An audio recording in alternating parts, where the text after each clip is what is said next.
Go ahead. Okay. Awesome, guys. So this is going to be the existing HVAC system that we're looking at. We are 17.5 wide by 58 inches top to bottom on this guy. It's a 60,000 BTU furnace with a 3-ton fan, which seems just slightly smaller than what we need for this size of house.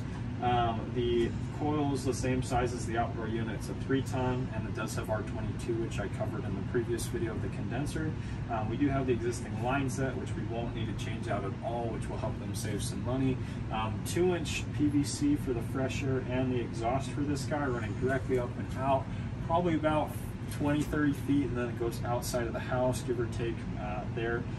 We should be able to keep that, but if we do change to an 80,000 BTU furnace, we may need to change the venting.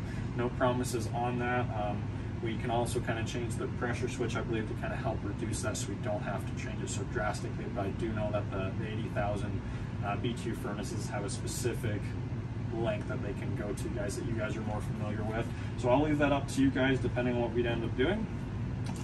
You are going just basically out through these joists up here, and it might change to 3-inch, but it's just a little bit too high and I can't see it. So that's what we're looking at there. We do have 3/4 inch drain line for the AC coil, and then the furnace, it does come, I'm gonna have you come over here, Josh, just to show them this drain line.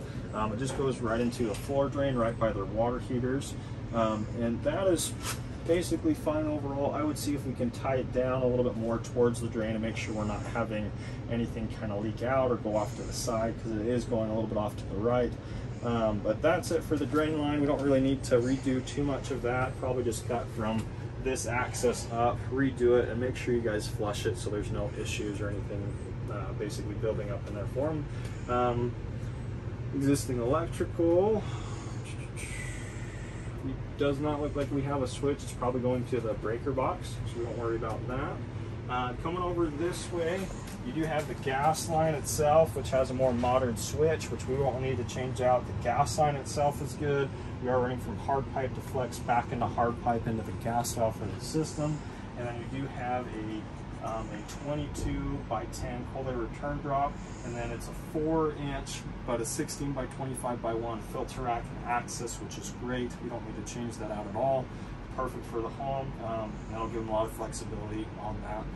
But that'll be kind of everything roughly that we're looking at, guys, in here. You really shouldn't need to be doing any ductwork on the plenum nor on the cold air return drop. If you guys do notice anything that's a little bit missealed on any of this that you guys can quickly see in access, just go ahead and just seal it up a little bit with some Pookie overall. But that's going to be roughly everything that we're looking at.